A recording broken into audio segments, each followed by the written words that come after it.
Hey guys, thanks for stopping by today. Just wanted to talk to you a little bit about car preps, things that you need to have in your vehicle to stay alive and survive in case of a bad situation.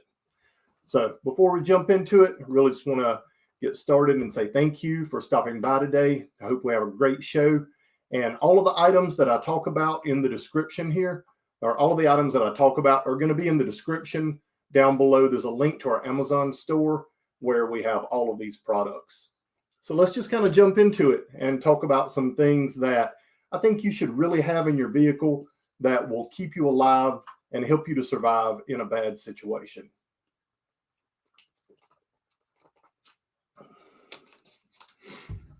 One of the first things that I really like to keep in my vehicle is a fleece blanket and a Woobie. All right. Fleece blanket is great. You know, if you've ever been whitewater rafting, one of the first things they give you, other than a life jacket, is a fleece jacket to wear. The reason for that is the fleece does a really good job of shedding water and staying dry and keeping you warm. Even if the fleece gets wet, the water just rolls right off of it, and it helps to keep you dry internally, keeps your core dry. So I'm a huge fan of fleece blankets. And then also the Woobie. You know, the Woobie, I think, is one of the greatest inventions ever made. If you don't own a Woobie, you should have at least one. I saw a buddy of mine came by a couple of weeks ago, and he actually had a pullover jacket made out of Woobies, and it was absolutely incredible. I'm going to have to get me one of those. That was pretty neat. But fleece jackets and Woobies, put you one of each in the car. You've got that. Now you've got something that you can stay warm. If you get stuck in a snowbank or whatever, and you're trapped in your vehicle, you've got a way to be able to stay warm inside your car. The second thing that I always recommend that people keep inside their vehicles is a raincoat and rain pants.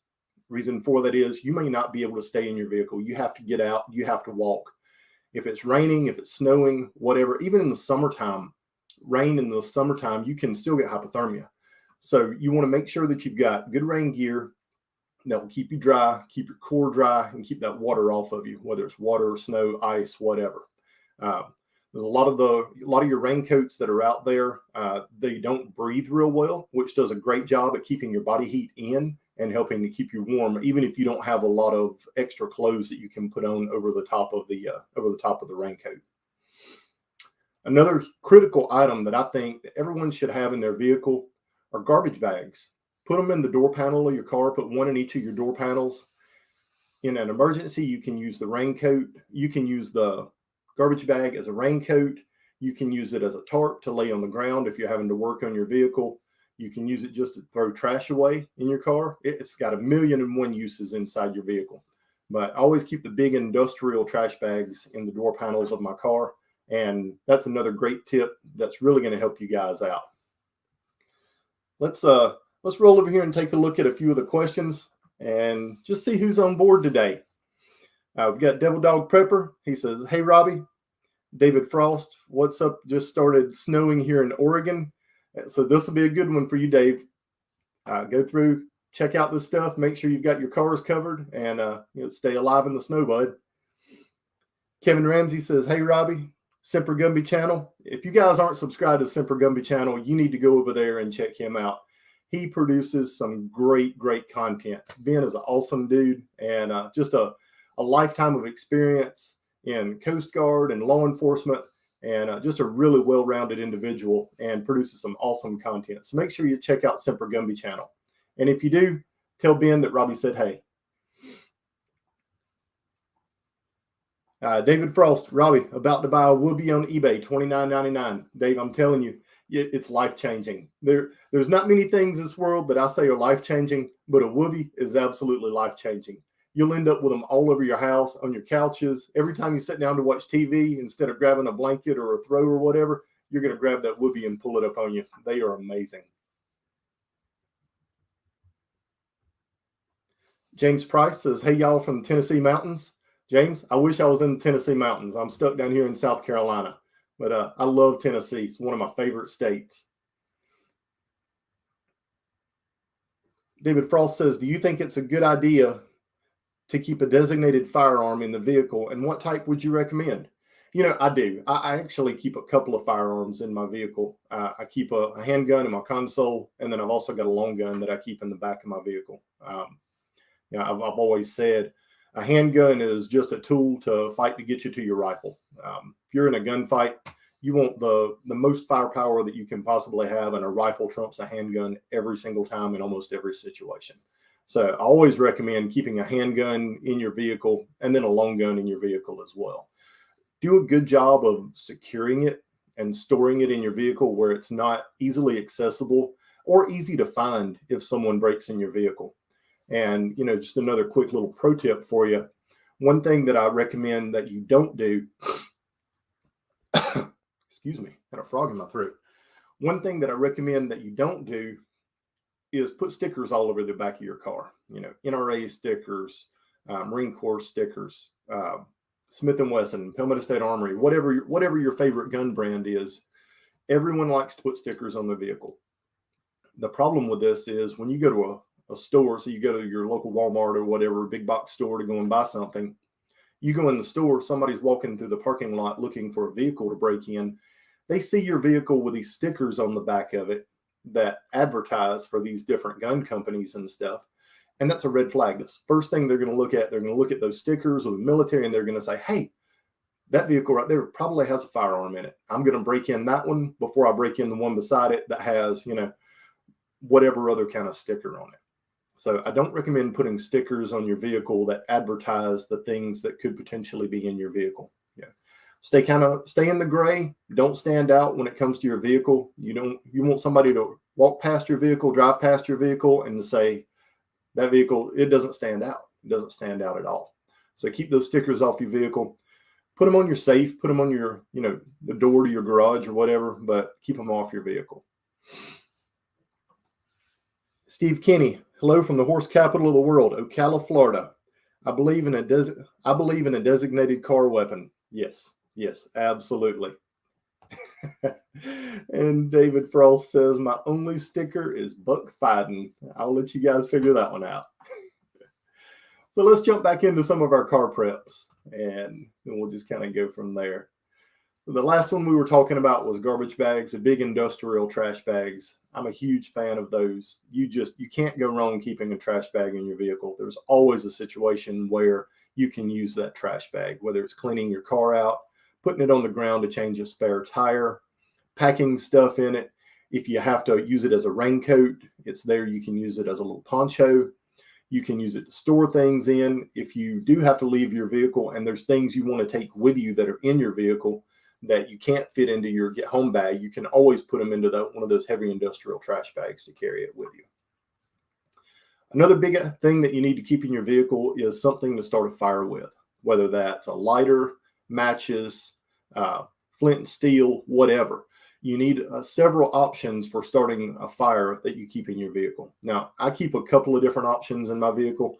I'm a big fan of just the Bic lighters. They work well. I don't just keep one in my vehicle because invariably one is going to fail. Two is one is none, type deal. So I always keep a couple of different Bic lighters in my vehicle, and I change them out about every 6 months just because they do stay in the vehicle in the heat and in the cold. The temperature changes and stuff can cause them to end up leaking over time. So test them regularly, change them out every 6 months, and you'll always have a good fire starter in your vehicle. Another tool that you can keep in your vehicle that helps out a lot if for some reason you can't get your lighters to work are roadside flares. Roadside flares are a great fire starting tool in an emergency. Most of them have a self-striking tip on it to get the flare going. They burn for a long time. They produce a lot of heat, a lot of light, and it's a great way that you can start a fire if you don't have a lighter or other means to be able to start one. Hot and cold packs. Hot packs for the wintertime, cold packs for the summertime. Keep those in your vehicle. You can use the hot hands in the wintertime. I like the extra large ones that you can put down in your jacket. One of the big places to put a hot hand is under your hat on top of your head. You lose about 90% of your body heat out of your head. So if you take that hot pack, shake it up, put it under your hat, put your hat on top of your head, that heat, believe it or not, will keep you warm even with just a thin jacket on. It does a really good job of keeping the body heat inside where it belongs instead of escaping out your head.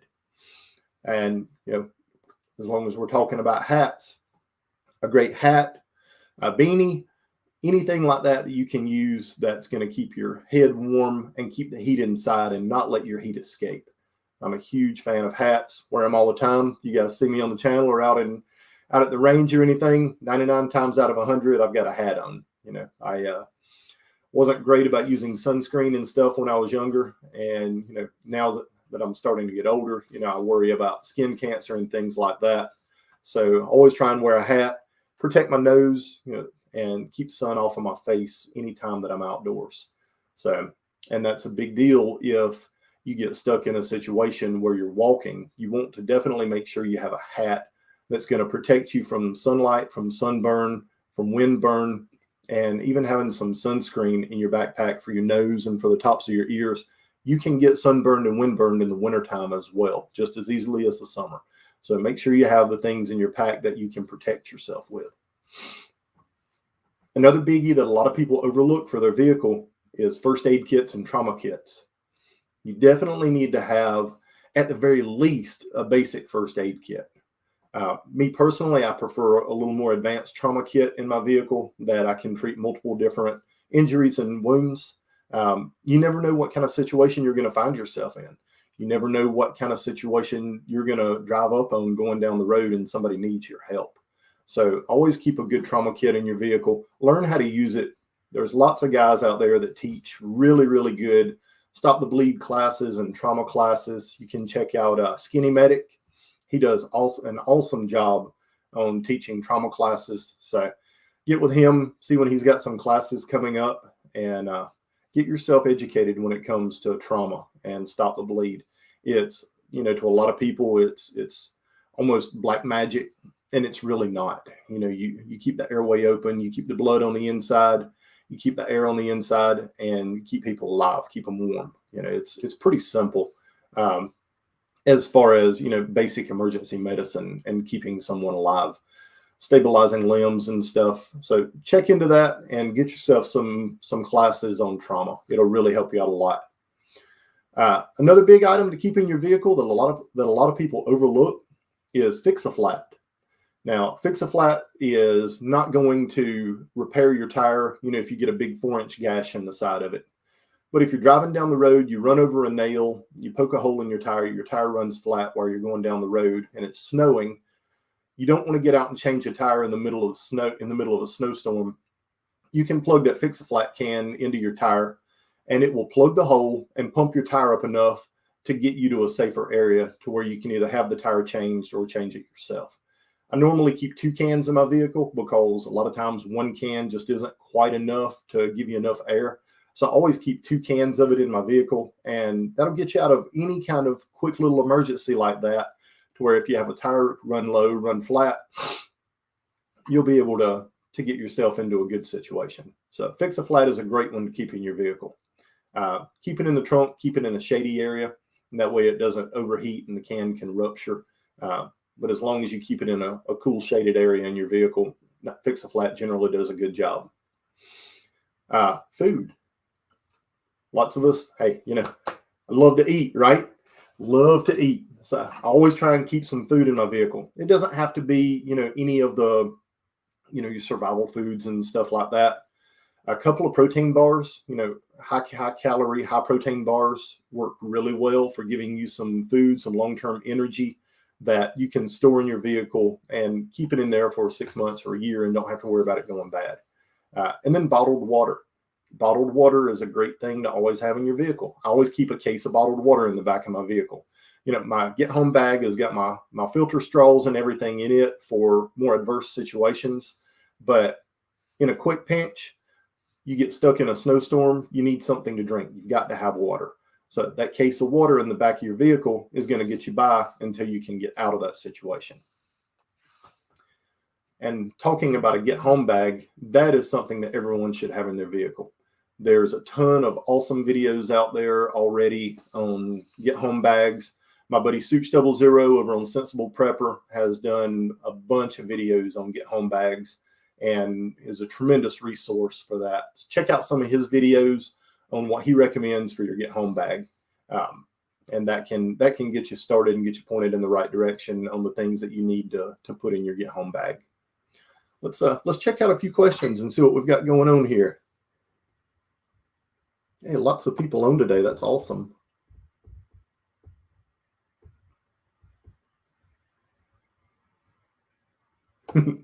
David Frost says about get back up here where I can see it. The comment on buck fighting. He said, it's kid friendly, LOL. Yeah, kid friendly. Absolutely. David Frost, every time I hit Home Depot, I buy a box of the thick mill contractor bags. They are awesome. And that's exactly where I go, either Home Depot or Lowe's, my big box store, and I get the big box of the heavy mill contractor bags, trash bags to keep in my vehicle. And I keep them in my vehicle. I keep those in my shop. They are unbelievable for a million different things. Every time you think there's no reason I'm ever going to need a heavy mill trash bag in my vehicle, the next day you're going to find a reason for it. So trust me on that one. The heavy mill trash bags are a lifesaver. James Price says, I keep an M4, AR-15, and 9mm. I like options because I travel a lot. I agree with you 100%, James, and I'm the same way. I keep a 9mm, a few extra magazines for that, and an AR-15 with a few extra magazines for that in my vehicle as well. And, it's just, I always say safety in numbers, right? So if I've got 90 rounds for my AR, I feel a lot safer than only having 10. Kevin Ramsey, when you visit Canada with Glock and Colt stickers, be prepared for a proctologist exam. Just saying.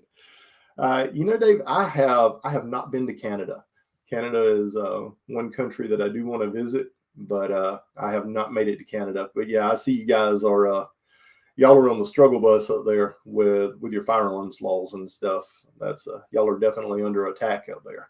So I hate to see that. I hate to see one of our neighbors that are being persecuted like you guys are just for having tools to be able to defend yourself and protect yourself.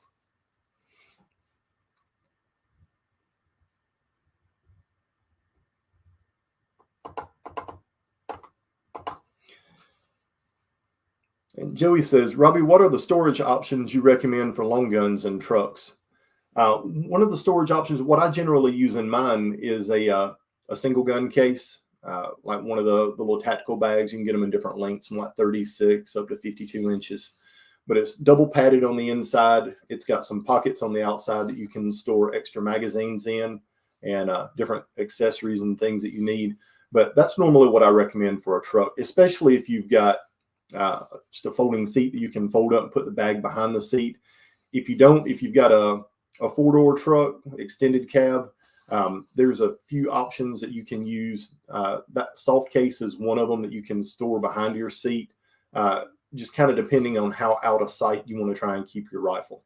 I really need to do a little more research into that. There was one that I was looking at, was a overhead roof rack for your firearm that expands over the top of the roof, and then you can mount your firearm overhead, which I think is pretty cool because 9 times out of 10, somebody looks in your vehicle, they're looking down, they're not looking up at the ceiling.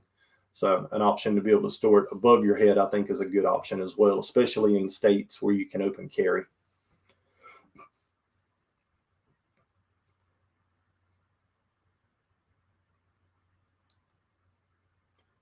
David Frost, glow sticks, dollar store, cheap and easy. Yep, glow sticks are a good one. Always, and that's one thing that I keep in my get home bag are glow sticks. So I've always got a few of those in there. I don't necessarily use them if I'm on the side of the road, unless it's an emergency and I'm hanging them up trying to get someone's attention. But the glow sticks, because they don't put off a ton of light to be able to, if you're having to work on your vehicle or anything like that, a good flashlight is much better in that type of situation than the glow sticks. But glow sticks are a good marker if you're trying to identify something or draw someone's attention to your vehicle or yourself.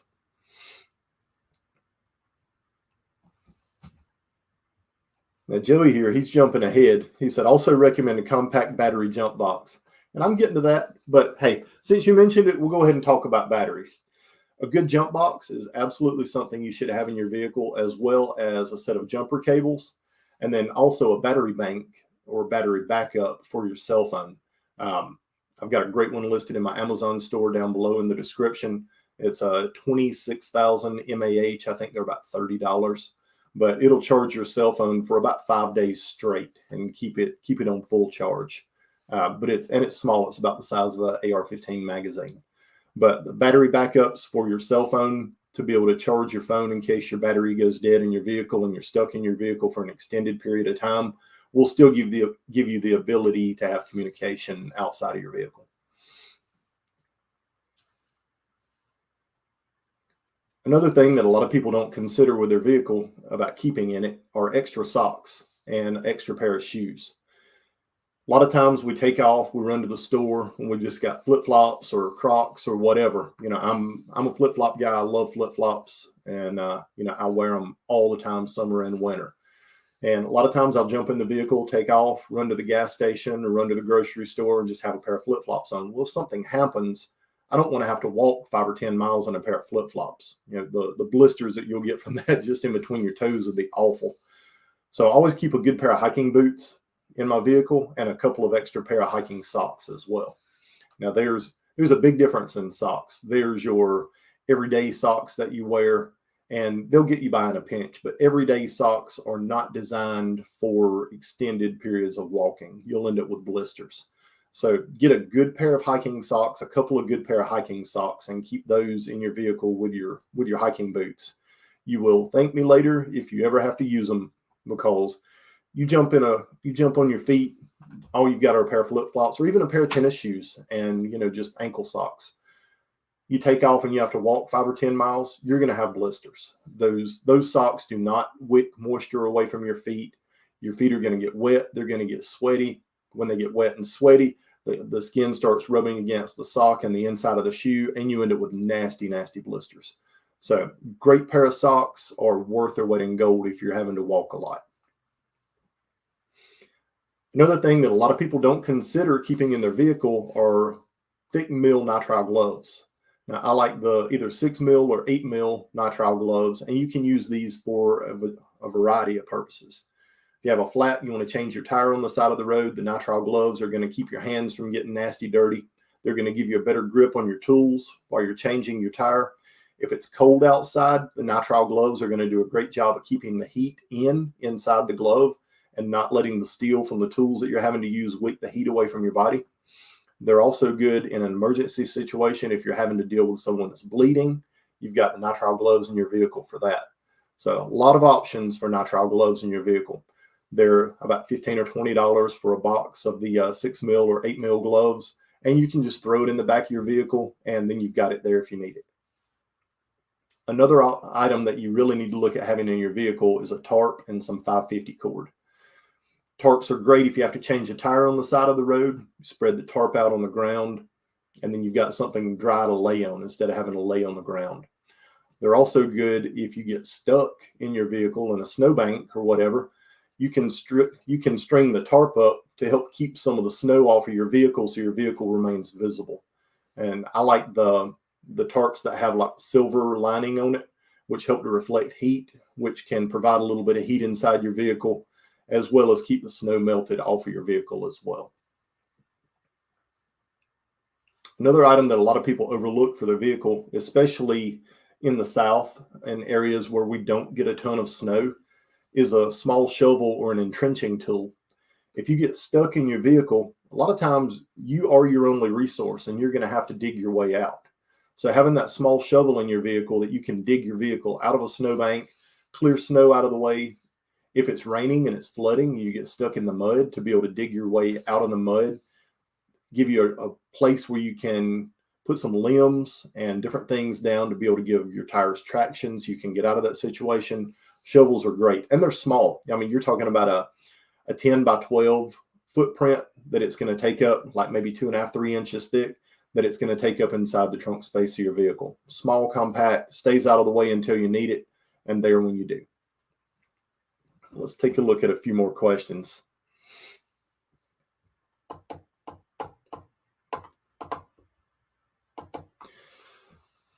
David Frost. Costco has a great vehicle storage modular fabric box that has like 6 compartments and a flat top that seals with Velcro. It looks like a crate, but you can empty and collapse it. David, I know exactly what you're talking about because I have one of those in one of my vehicles, and it is a very, very handy tool. One thing I did find with it, if you're taking it in and out and collapsing it and expanding it a lot, the rivets that they use to hold it together will end up breaking. So what I do with mine is it just stays open in the back of the vehicle, and I use it to store different things in. And I do like the idea that it has the cover over the top. I don't think the one that I have has a cover over it. Mine's just open. But having a cover is nice because you just fold it over and then it kind of becomes one with the back of the vehicle and is not really visible to somebody just walking by and glancing in your car.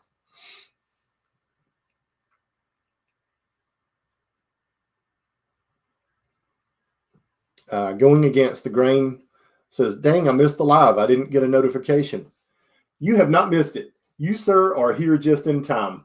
So you may not be able to catch all of it from the beginning, but I will repost the video later on my YouTube channel, and that way you can go back and watch it. So you will be able to jump in there and catch the beginning part that you missed.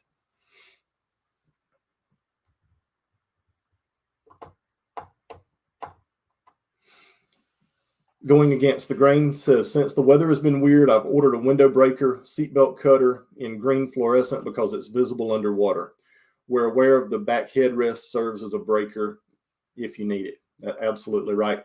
The headrest has got steel spikes on it. If you're in a bad situation and can't find your window breaker, you can always pull that headrest off and use the headrest to break a window. It's not as good as a window breaker because it doesn't have a very sharp point on it, those blunt rounded ends. You really have to strike a window hard to break it, but it can be done. Remember, if you're ever trapped in a vehicle in water and you have to break a window to get out, wait until the vehicle is underwater and the pressure and the water has started filling up inside the vehicle to equalize pressure. It'll make it easier to break the window.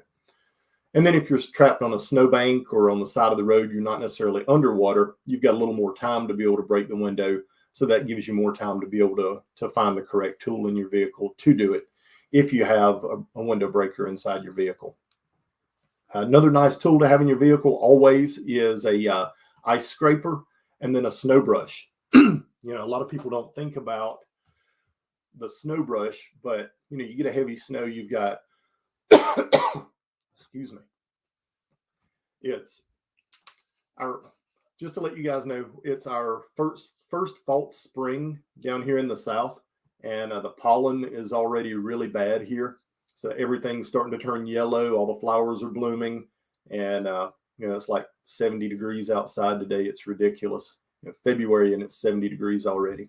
But it's just to kind of say, hey, guess what? Spring's here. But it's really not. It'll go back in another week or two, and we'll be back to having 30-degree days and frost on the windows, and it'll kill all the flowers, and then everything will die down for a little bit until it ramps back up in the middle of March. But yeah, our first false spring here in the South, so the pollen is killing my allergies today for sure. But as I was saying with the ice scraper, ice scrapers are great, be able to clear ice and all off your window. But if you got a heavy snow overnight and you've got 6 or 8 inches of snow on your vehicle, you don't want to take an ice scraper and try and clear all that away. Your hands are going to be frozen and wet by the time you get done. So they make a really nice snow brush that you use to brush the snow off of your windows on your vehicle. You take the snow brush, clear the snow, and then you can scrape the ice off with the ice scraper. Or a lot of those snow brushes actually have a scraper on the back side of it. Pretty handy tool. Not really necessary here in the South. If it snows here, it shuts the entire state down and everyone just stays at home until it melts 2 days later. But for the rest of the country that gets snow and you're more equipped for it, the snow brush and a good ice scraper is definitely something good to keep in your vehicle. Or if you're going to be traveling out of state, maybe going somewhere where they do get a lot of snow, a snow brush and a good ice scraper is something to keep in your vehicle as well. One thing that a lot of people overlook for their vehicles, you may have one as your EDC, your flashlight that you keep in your pocket, but it's always good to have a flashlight in your vehicle. And, I really like the Olights. I've had great success with them. They've been really good lights. I keep one plugged up on a USB port in my vehicle, so it's always charged and it's there if I need it. And it stays laying in my console and hooked up like I said, to a USB port and a charger, and just stays in there charging all the time. So I've got a flashlight in my vehicle if I need it.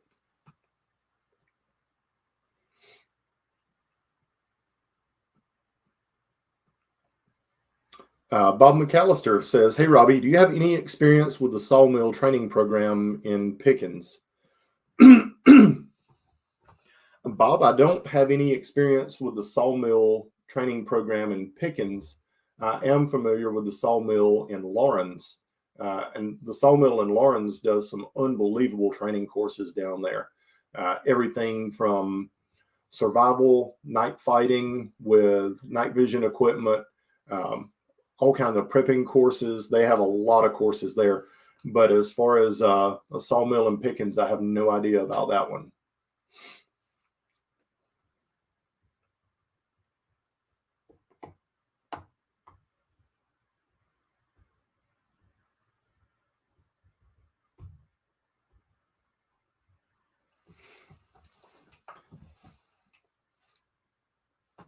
And going against the grain, excuse me, I'm dying here, guys. I'm dying. Pollen's going to kill me. This may be my last episode. I may not make it after this one. But going against the grain sent us a super chat. I appreciate that, going against the grain. It always helps out with the channel. And he said, "Thank you for helping out. I need to send some work your way." And absolutely, absolutely. One thing I didn't mention here, guys, for those of you, maybe it's your first time here, own Wheaton Arms, also do a lot of custom gun work, as well as parts and accessories that we manufacture. So if you need any custom gun work done, RMR cuts, barrel threading, bolt handle threading, any kind of machine work, or custom work that you want to have done to your rifle, shotgun, or pistol, you can reach me at Robbie, Robbie, at WheatonArms.com, and I can help you out with any kind of custom gun work that you need. 45 Stones Handcraft says, "Yeah, Pollen trying to take me out here in Florida, in the Florida Panhandle." Yeah, you understand what I'm talking about. Y'all get that early, y'all get a really early spring down there as well. So all the flowers and, you know, these godforsaken Bradford pears, those things are awful, awful, awful, awful. They should have never been brought into this country, but they try and choke me out every year. And pollen is a terrible thing. Oh, and Bob said, yes, in Lawrence, not Pickens. Yeah, check those guys out, Bob. The sawmill does some excellent, excellent training courses all year long that cover a variety of topics, from prepping, survival, firearms skills. I think last year they even had one on processing wild game, where you could process different animals and stuff, wild deer, wild hogs, and things like that. Now, Semper Gumby channel hit us up on a super chat too. Thank you, Semper Gumby channel. He said, "Thanks for the shout out for my channel. Lunch is on me at Taco Casa." Oh, guys, for those of you that don't live near Greenville, South Carolina, Taco Casa is a staple here for our tacos. They've got unbelievable tacos and homemade sauces. It's been around for decades. I've been eating there since I was about as tall as my computer here in front of me. And it is just a tremendous, tremendous restaurant. Very affordable and just excellent food, excellent customer service. It's one that if you're in Greenville, I always recommend you go to Taco Casa. A couple other things with your vehicle that you definitely want to make sure you check out. And this is more on a weekly basis and not just something, you know, when you've got inclement weather or anything coming up, is your vehicle maintenance. Check the air pressure in your tires once a week. Check your oil. You know, even though you just went and had your oil changed at whatever service center or dealership, oil is something that, you know, one thing that I found out over the years, a lot of companies that change oil in your car for you, if you don't do it yourself, they don't fill the oil filter when they put it on the vehicle.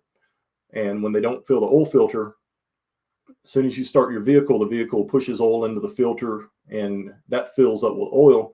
And now your engine is a half a quart to a quart low on oil as soon as you get in it. As soon as you pick it up from having it work done, you're already half a quart to a quart low.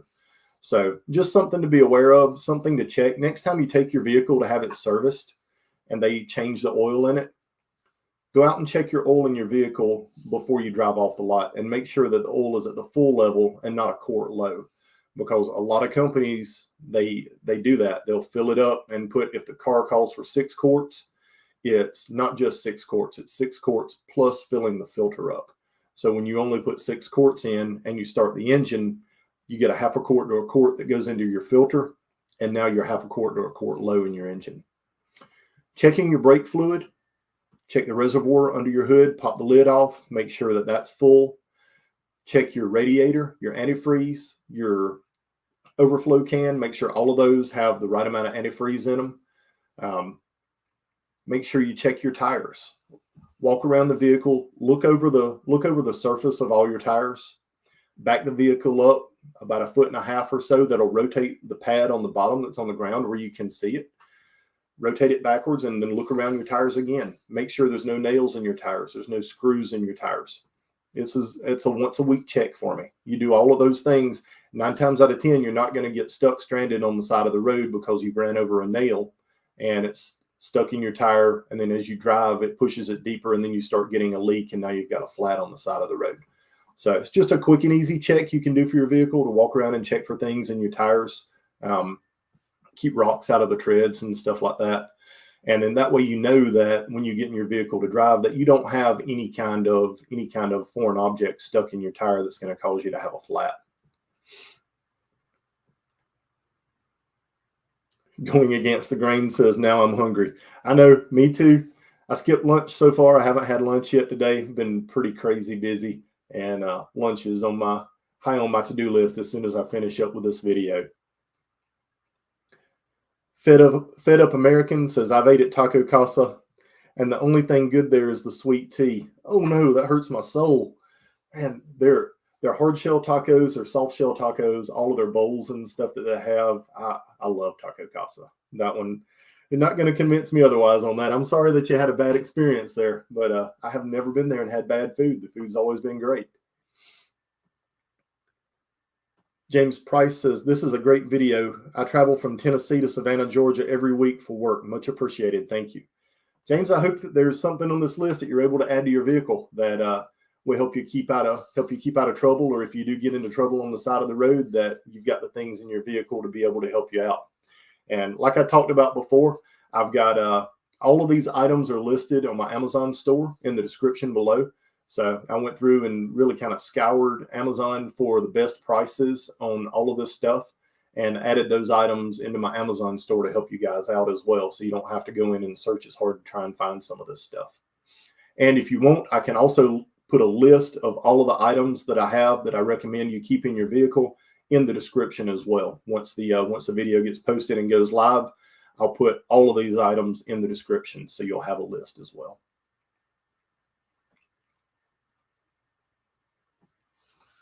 At the Amazon store, I've been really, really happy with that. It gives me an opportunity to be able to share a lot of products with you guys that it makes it easy for you to find. It makes it easier for you to see and search for. And then it also gives you some ideas about maybe some things that you haven't thought about. And I've got a pretty diverse Amazon store that covers a lot of different topics and a lot of different things, from your backpacks to prepping, reloading. There's some firearms stuff in there. But, all of the products that I have listed in there are stuff that I use or stuff that I have used and recommend. So know that when you go in there and look at something, that it's a product that I have experience with and it's a product that I recommend. So otherwise it wouldn't be on that list.